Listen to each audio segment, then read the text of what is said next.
Pasamos a la gestión de los activos digitales. Lo que hablaba hace un minuto. O sea, aquí la gracia de gestión de los activos es que las conversiones pueden ser en gran parte automáticas y eso facilita no solamente pues cómo lo voy a poder publicar ese documento para ese usuario que no tiene Microsoft Office, que yo tengo que publicar en un formato PDF, sino la propia publicación de un contenido en un documento. No tengo que pensar si ese es un contenido HTML o es un documento Word o es un PDF. Yo subo el documento o el contenido en el formato que tengo y vamos a definir las reglas para que los usuarios lo saquen en el formato que pueden leer el mismo contenido. Podemos definir esas reglas para que esta categorización y esta transformación sea lo más fácil posible.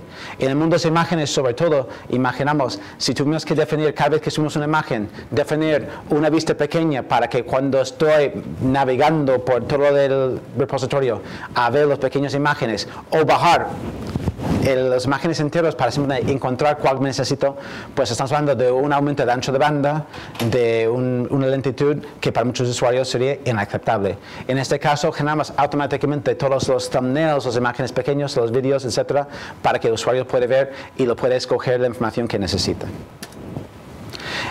Uno de los grandes clientes que está aplicando la gestión de assets digitales es Rolex. Como puedes imaginar, una empresa que para ellos no hay nada más importante que su marca. La marca de Rolex es una de las marcas más importantes del mundo y lo que tiene que tener es un cuidado absoluto de todos sus portales y toda la información que están generando en cualquier formato está aprobado con la marca adecuada, y eso implica que hace falta en algunos casos traducir, dejar que la gente siga trabajando con sus herramientas, pero esa traducción de un documento Word a un PDF tiene que ser bonito, eficaz y automático en muchos casos, y por eso lo están utilizando UCM para ese tipo de transformación de gestión de imagen. La retención de los documentos es otro de los aspectos muy importantes, y aquí las políticas, como puedes imaginarse, cada sector tiene sus normas, cada país, incluso cada vez más, cada comunidad autónoma tiene sus normas de lo que hay que hacer en cuanto a la retención de los documentos. E insisto, un documento, cuando hablamos hace un par de años, pues podemos limitar esas reglas simplemente a lo que puede ser el mundo de documentos Office o PDFs, etc. Hoy en día, sobre todo con Web 2.0, es muy importante entenderse. Hay muchas empresas que no han implantado el mundo de chat porque no hay forma de persistir los chats que está pasando, y hay reglas que en muchos sectores que exige que esos chats se van persistidos. Pues lo que queremos es poder aplicar estas reglas de retención de toda esa información a cualquier contenido, sea un documento físico o sea un comentario que va flotando por la red dentro de esas herramientas de Web 2.0.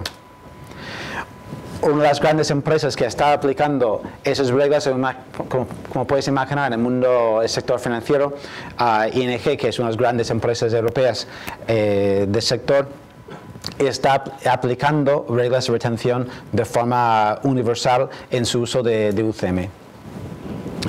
Vamos a ir adelantando un poco más rápido. Bueno, eso mejor vamos a quedar aquí un segundo, porque esa es una pieza que muchas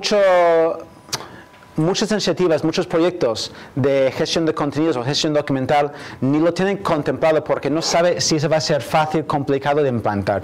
Y eso es lo que se llama el Information Rights Management. Lo que queremos hacer con Information Rights Management es decir, cuando tenemos documentos, y aquí se aplica quizá un poco más a documentos que a contenidos, pero se puede hablar de las dos cosas. Imaginemos que tenemos documentos Word o PDFs que tienen información muy sensible para la empresa.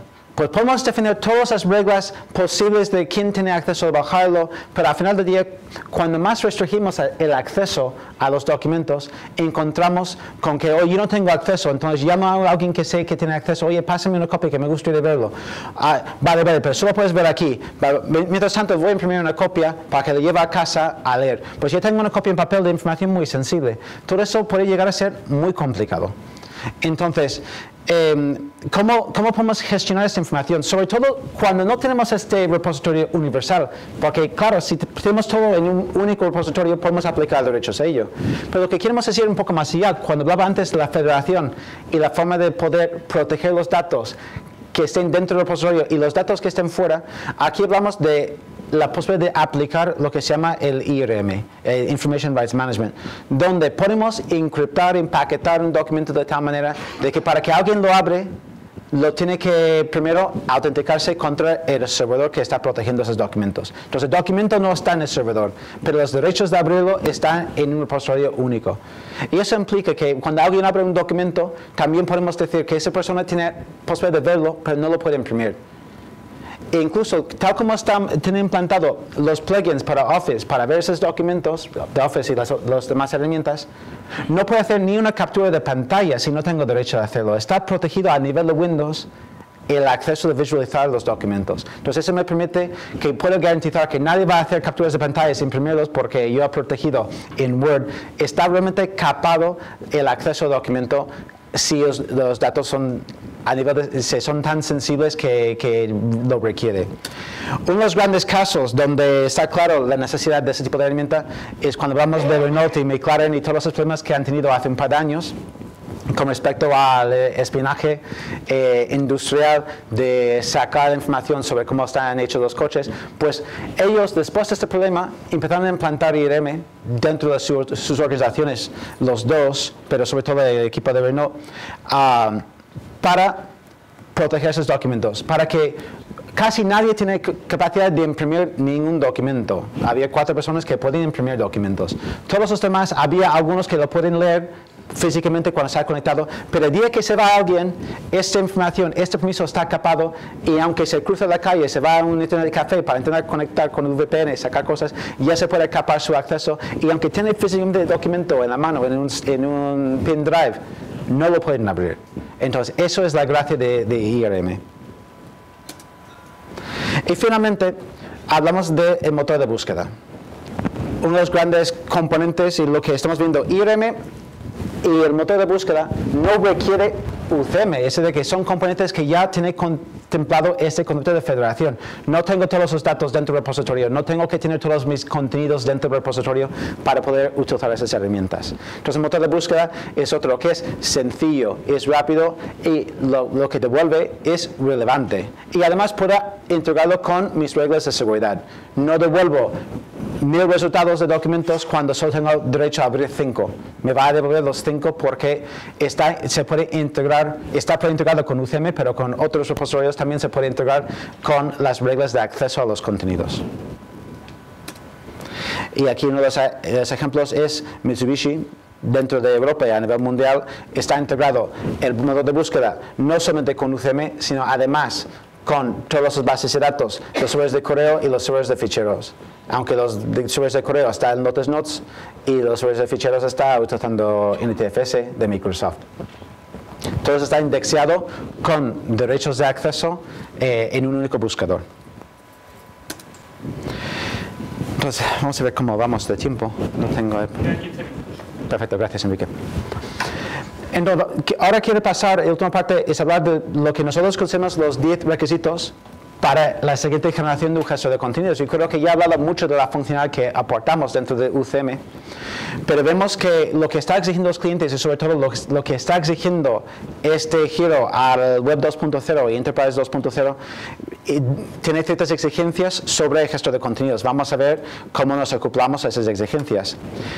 El primero, que no queremos dejar de poder utilizar las herramientas de trabajo habituales. Y aquí hablamos de Outlook, de Microsoft Office, de las herramientas que nos gusta utilizar para crear documentos, para modificar documentos. No queremos que nos obliguen a ir a una interfaz web para poder crear o modificar cualquier documento.